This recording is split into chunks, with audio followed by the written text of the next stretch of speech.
Dans cette vidéo, on va voir comment calculer un terme de randonnée d'une suite numérique. Dans cet exercice, on va voir comment calculer des termes de randonnée d'une suite numérique. Pour commencer, il faut bien comprendre ce qu'est une suite. Une suite, c'est tout simplement une fonction où la variable, souvent notée n, est un entier naturel. Contrairement aux fonctions que l'on a manipulées jusque-là, qui étaient avec une variable souvent notée x, qui était un réel ou un nombre qui appartenait à un intervalle donné. Donc, en fait, si on appelle cette fonction u, cette suite u, une suite u, c'est ni plus ni moins que la fonction qui, à chaque entier n, associe son image que l'on va noter non pas u entre parenthèses n, mais u indice n. Donc, à part la notation, c'est vraiment la même chose, c'est l'image de n par la fonction u, mais ça s'appelle aussi le terme de rang n. La deuxième chose très importante à comprendre avec les suites, c'est qu'il existe deux manières de définir une suite. La première manière, c'est de définir la suite de manière explicite, c'est-à-dire le terme de rang n est exprimé directement en fonction de la variable n. C'est exactement le cas de la suite xn que l'on nous propose au petit a. La deuxième manière de définir une suite, c'est de définir un terme de la suite en fonction du terme précédent ou même des termes précédents.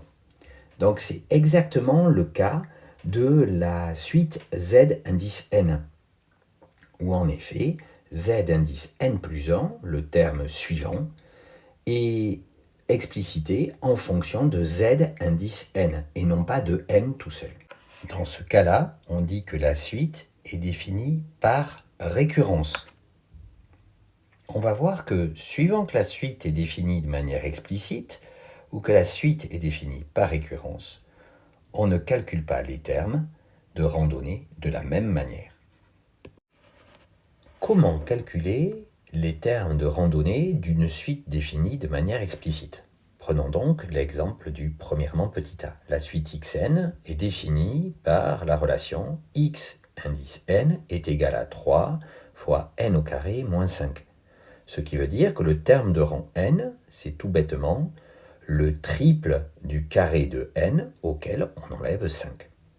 Pour calculer chaque terme de rang donné, il suffit de remplacer la valeur du rang, la valeur de n, dans l'expression 3n au carré moins 5.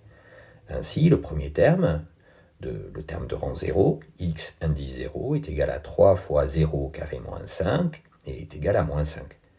Le terme de rang 1, x indice 1, est égal à 3 fois 1 au carré, moins 5, et ça donne 3, moins 5, ça donne moins 2.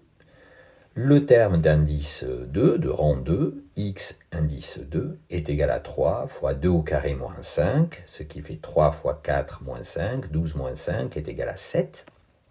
Et enfin, le quatrième terme que l'on cherche à calculer, x indice 3, est égal à 3 fois 3 au carré moins 5, ce qui donne 3 fois 9 moins 5, 27 moins 5, et c'est égal à 22.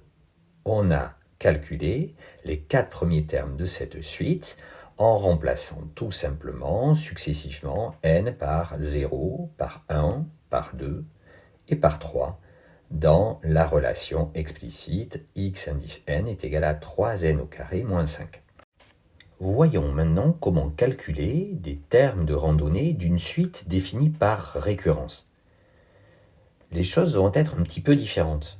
En effet, si une suite est définie par récurrence, le terme d'indice n plus 1 est fonction du terme d'indice n, et non pas seulement de n. Pour calculer le terme d'indice n plus 1, il faudra donc connaître le terme d'indice n. Prenons l'exemple de la suite donnée en petit b, z indice n défini par z indice 0 est égal à 1, le premier terme, z indice 0 vaut 1, et la relation de récurrence, z indice n plus 1 est égal à 3 fois z indice n au carré moins 5. Le programme de calcul qui me permettrait de calculer z indice n plus 1, le terme de rang n plus 1, pourrait s'exprimer ainsi.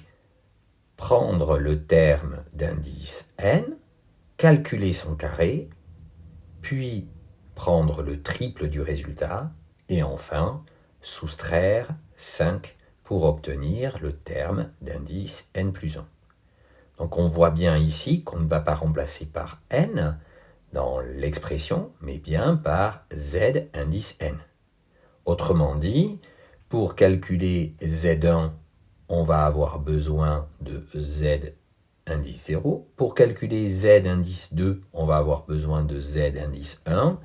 Ainsi de suite, pour calculer le terme suivant, on a toujours besoin de la valeur du terme précédent que l'on remplace dans la formule par récurrence. Calculons donc les 4 premiers termes de cette suite z indice n définie par récurrence. Le premier terme, z0, il est déjà donné. Z indice 0 est égal à 1. On peut donc maintenant calculer z indice 1. Pour cela, on utilise la formule de récurrence. On sait que z indice 1, c'est 3 fois z indice 0 au carré moins 5. Donc 3 fois 1 au carré moins 5, puisque z0 est égal à 1. Ce qui donne 3 moins 5 est égal à moins 2. Z indice 1 est égal à moins 2. Maintenant qu'on connaît Z indice 1, le deuxième terme de cette suite, on peut calculer Z indice 2, toujours avec la formule de récurrence, en remplaçant Z indice n par Z indice 1. Ça donne Z indice 2 est égal à 3 fois Z indice 1 au carré moins 5. Cela donne 3 fois moins 2 au carré moins 5, puisque Z1 est égal à moins 2. Ça fait 3 fois 4 moins 5, 12 moins 5, ça fait 7. Z2, Z indice 2, est égal à 7. Enfin, pour calculer Z3, on remplace dans la formule de récurrence Zn par Z2, autrement dit par 7. Ça donne Z indice 3 est égal à 3 fois 7 au carré moins 5, 3 fois 49 moins 5, ce qui fait 147 moins 5, 142. Finalement, pour calculer un terme de randonnée dans une suite qui est définie par récurrence, on doit connaître le terme de rang précédent et on remplace sa valeur dans la relation de récurrence qui nous est donnée. Le tour est joué. Vous pouvez vous entraîner avec les deux exemples suivants. On considère ce coup-ci une suite y indice n et u indice n. À vous de voir si elles sont définies de manière explicite ou par récurrence, et ensuite de calculer les 4 premiers termes de cette suite. Coupez la vidéo si vous voulez essayer tout seul.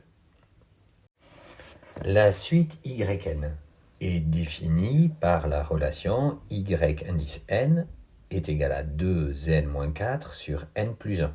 Cette relation est clairement explicite puisqu'elle est seulement fonction de n. Il n'y a pas de terme précédent qui est annoncé. Donc, yn est une suite définie de manière explicite. Pour calculer chaque terme de randonnée, on remplace n par la valeur du rang que l'on souhaite. Donc, le premier terme, y indice 0, je remplace n par 0 dans la relation. Ça donne y indice 0 est égal à 2 fois 0 moins 4 sur 0 plus 1. Ça donne moins 4 sur 1 est égal à moins 4. Y indice 1, je remplace n par 1, ça donne 2 fois 1 moins 4 sur 1 plus 1, ce qui donne 2 moins 4 moins 2 sur 1 plus 1 sur 2, moins 2 sur 2, c'est égal à moins 1. Y2, je remplace n par 2, 2 fois 2 moins 4 sur 2 plus 1, ça donne 4 moins 4 sur 3, 0 sur 3 est égal à 0. Et enfin, Y3, 3 fois 2 moins 4 sur 3 plus 1, ce qui donne 6 moins 4, 2 sur 4. Y3, Y indice 3, est égal à 2 sur 4, c'est-à-dire 1 demi. Le tour est joué, on a calculé les 4 premiers termes de cette suite yn définie de manière explicite en remplaçant n à chaque fois par la valeur du rang voulu. Remarquons qu'avec une suite définie de manière explicite, on peut calculer le terme de n'importe quel rang directement sans avoir besoin des autres termes, et en particulier les termes précédents de la suite. Ça ne sera pas le cas quand la suite est définie par récurrence. La suite U indice n est elle définie par U indice 0 est égal à 2 et U indice n plus 1 est égal à 2 U indice n moins 4 sur U indice n plus 1. On voit clairement ici que pour connaître le terme de rang n plus 1, il faut que l'on connaisse le terme de rang n. C'est clairement une suite définie par récurrence. On sait que le premier terme de la suite U indice 0 est égal à 2. À partir de ce premier terme, U indice 0, on peut calculer le suivant, U indice 1, qui est égal à 2 fois U indice 0 moins 4 sur U indice 0 plus 1. On utilise ici la formule de récurrence qui nous est donnée, et donc cela donne 2 fois 2 moins 4 sur 2 plus 1, ce qui donne 4 moins 4 sur 3, ce qui donne 0 sur 3, qui est égal donc à 0. Donc U indice 1 est égal à 0.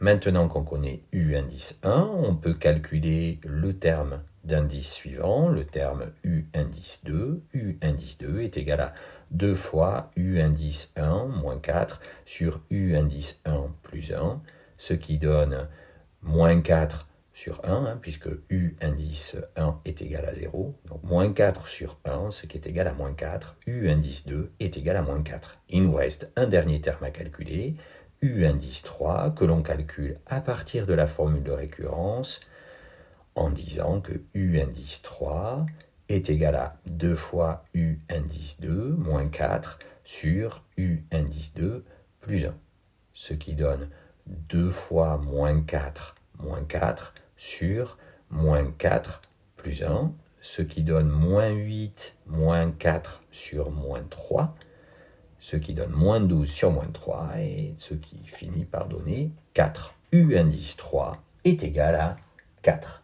Ça y est, on a calculé les 4 premiers termes de cette suite définie par récurrence en utilisant le premier terme qui nous est donné, ici U indice 0, et en remplaçant successivement chaque terme que l'on connaît dans la formule de récurrence pour obtenir le terme suivant. Le tour est joué.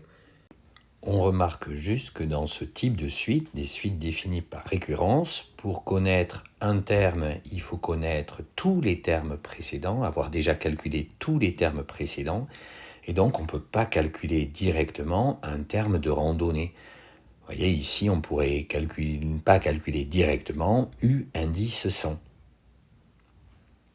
C'est un peu moins pratique quand même, les suites définies par récurrence, mais c'est joli.